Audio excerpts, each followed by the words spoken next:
All right. So, continuing on through chapter 3, almost done here. We got a couple lessons left.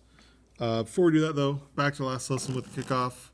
So, determine the points of inflection and find the concavity of the graph of x to the fourth minus 4x to the third. So, x to the fourth. Well, first thing we're going to do is find the derivative. So, x to the fourth will go to 4x to the third minus the 3 would come in down to the 4 and be 12x squared. Second derivative, 3 comes down, make this 12x squared, minus 2 comes down, 24x. So if I set this equal to 0, I could pull a 12x out and have x minus 2 left. So x would equal 0 and 2. So the 12x equals 0 would go to 0, x minus 2 would go to 2. Okay. So that's going to be our split points. So as far as interval, we're going to go from negative infinity to 0, 0 to 2, and 2 to infinity. So my test value, well, I'm going to do negative 1, 1, and 3. So my sign, so if I put this in here,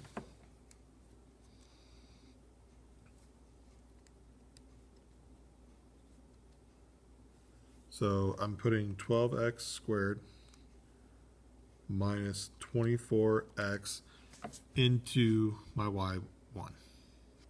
And then second table, I'm going to delete what's here. So we're negative 1, 1, and 3. So positive, negative, positive. So my conclusion then, so this would be concave up, concave down, and concave up. So both of these are points of inflection. Now, we talked about infinite limits, which were limits that, that went to infinity. So now it's, well, what about x if we go the other way with it? As x goes to infinity, so as we get further and further out of our graph, what is our deal doing? Well, if we put this in our graphing calculator, second, quit, there we go. We want y equals, we'll clear this. So top here in parentheses 3x squared, close them, divide, bottom in parentheses, x squared plus 1, I close them, hit second table, well graph, not second table. Well, as we go out to infinity, it looks like this levels out, and we're leveling out even going the other way to negative infinity. So these are going to go to a specific value. Well, what value does it look like it's going towards? Well, 1, 2, 3 looks like where it's going towards. We have a 3 on top. That's going to be a clue as to where this goes. Now, limits of definition of limits at infinity. So as we go out to infinity, we're going to go to a certain number. Is very much what it's saying is, as we go to infinity, we're going to a certain limit. Now, how to get those limits? We're going to use horizontal asymptotes. So a horizontal asymptote, if the line y equals L is a horizontal asymptote of the graph of x, the limit as we go to negative infinity or to positive infinity will go to there. That really doesn't tell us. But here's how we're going to find this.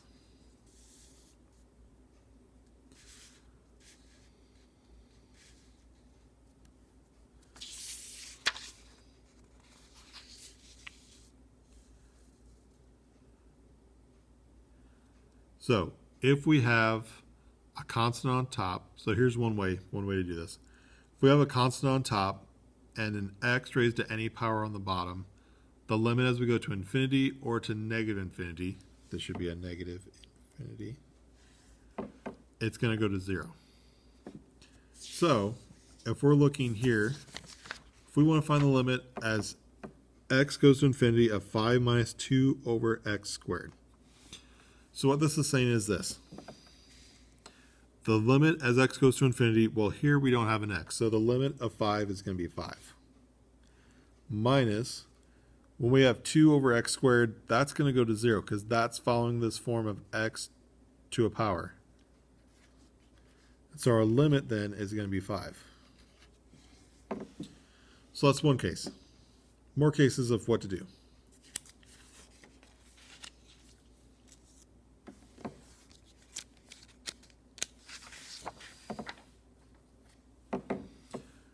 So, looking at this one here,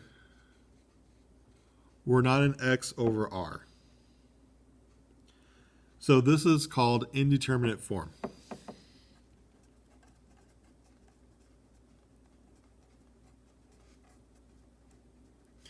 Why? Well, if we put an infinity here, we'd have infinity on the top and an infinity on the bottom.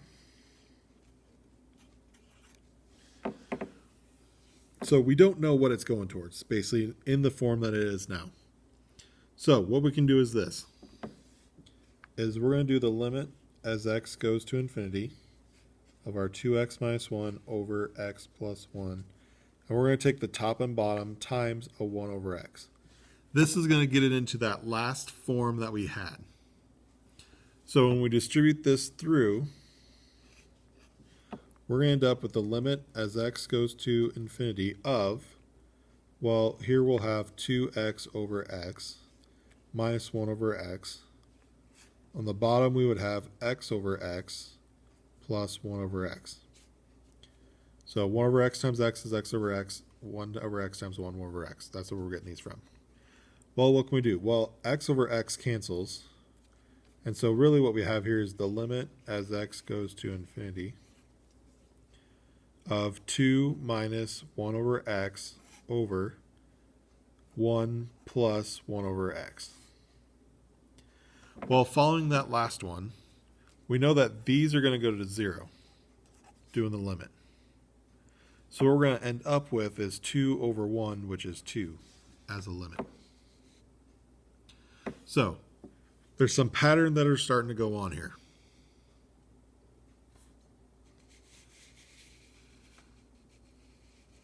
So we have 3 of them here, and we'll worry about this right now. So here we would go through, and we'll show you the shortcut here shortly, but x squared is the biggest x involved in any of these. So we're taking the top times 1 over x squared, the bottom times 1 over x squared. So what that does is we have the limit as x goes to infinity. Here, I'll write it all out. So 2x over x squared plus 5 over x squared.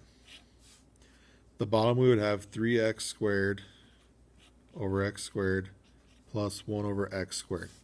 So x squareds cancel. One of them cancel, none of them over here. Well, what does that mean? Well, if we have 2 over x, even if it's x to the first, that's 0. Plus 5 over x squared is going to be 0. Here, 3 is left over.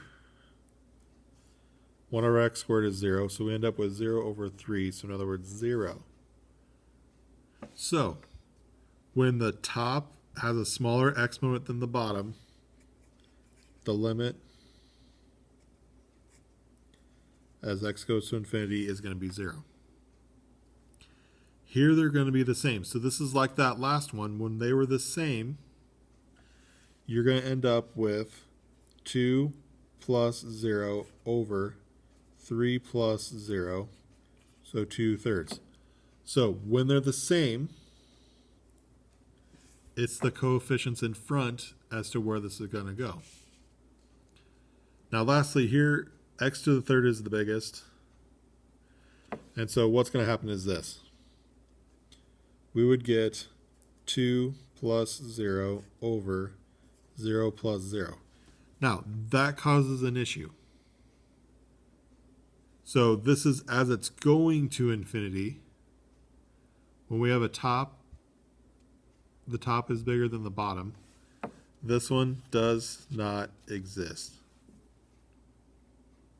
Now, we'll get into what this means in a little bit, but for right now, when the top is bigger and we would get 2 over 0, that's an issue, so it will not exist. So when the bottom's bigger, it goes to 0. When they're the same, it's the numbers in front. And when the bottom's smaller, when the top is bigger, it will not exist.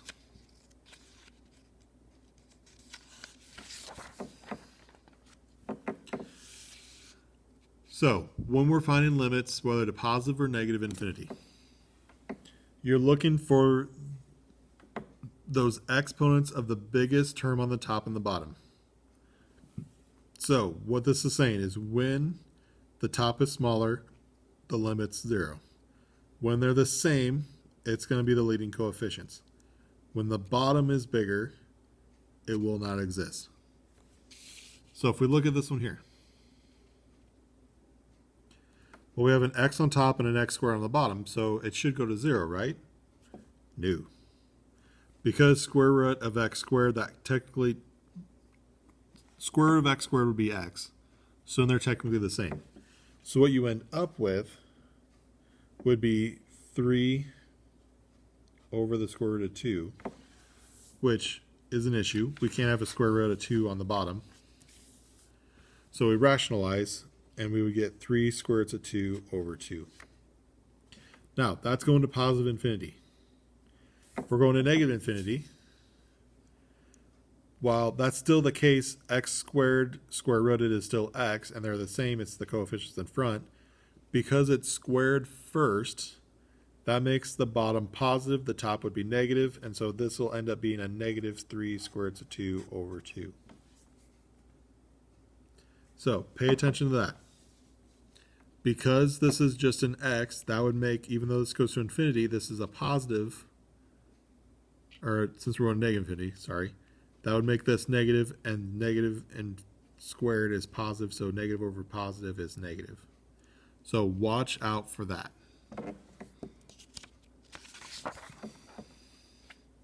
Okay, so what happens with trig functions here? Well, sine of x, as x goes to infinity, it's just going to bounce back and forth from negative 1 to 1.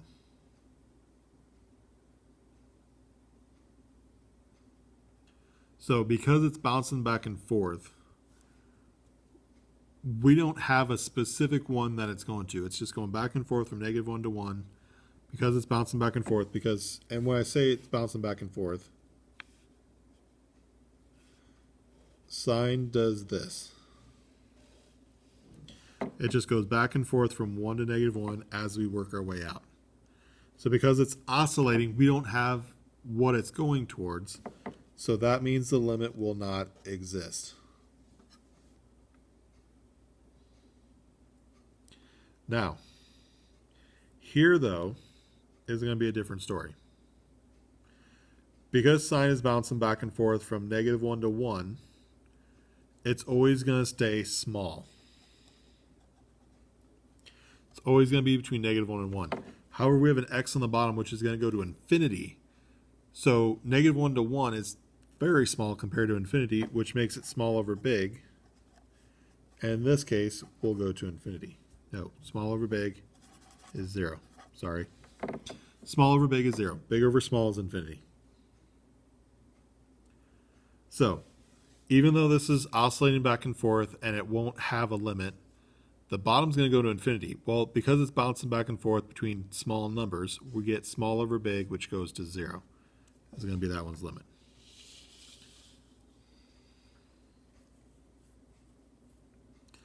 So, official definition of just infinite limits at infinity. So, as we go to infinity, if it's going to grow without bound, it's going to go to infinity. Or if it decreases without bound, it's going to go to negative infinity. So like here, as we go to infinity, x to the third is like infinity to the third, which is going to go even bigger, which means we're infinity. Now, here we're going to go to negative infinity. Because it's to the third, Negative to the third is still negative, so this is going to end up being a negative infinity. Okay. So, x to the third, think if we're going to infinity, infinity to the third is, well, it's infinity. We're getting really, really big. Because it's to the third, though, when we go to negative infinity, we're going to negative infinity as well for a deal. Which kind of makes sense because our graph does one of these. So as we go to positive infinity, we're going up. As we're going to negative infinity, we're going down.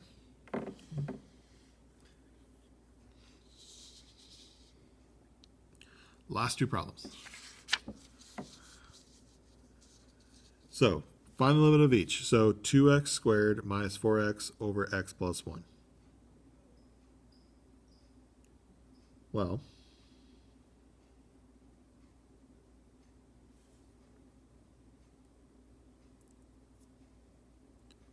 sorry, got something in my eye. So this is where we were talking about when the top is bigger, it's actually the limit doesn't exist because we're going to infinity. So infinity squared versus an infinity, this top is bigger, so it's still big over small,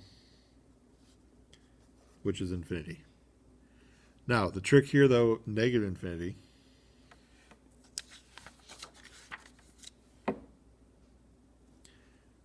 even though this is squared, this is not squared. So the infinity squared would be positive. This will be negative. So positive on top over a negative on the bottom means this is going to go to negative infinity. So as far as limits go, when the top is bigger, we either go to infinity or negative infinity. I messed it up. Infinity or infinity. When they're the same, that's when it was the numbers in front, and when the bottom's a bigger exponent, that's when it goes to 0. So that's the main thing I want you to take away from this, to keep in mind, to think about. So, let me find this sheet. Go back a couple. So if we went back to here, so bottom has a bigger exponent, we went to 0. Same exponent, it's the numbers in front. When the top is bigger, the limit doesn't exist because it goes to infinity. Since we're on a positive infinity, doesn't matter what the signs are, we're positive infinity. Now, if this was going to negative infinity, we have an odd amount, so this would be negative, positive, or even amount, which would make it positive. Negative over positive makes it negative infinity. So keep that in mind, all right? But that's it. That's it for this lesson. So, questions, comments, concerns, let me know. Send me a message on Google Classroom. Pan me, email me, any of those work. Remember, you can always pause it if you need more time to write stuff down. Otherwise, you can always rewind it if you need to hear it again. Take advantage of that. These are videos. So, any questions, let me know. Otherwise, we'll talk to you later.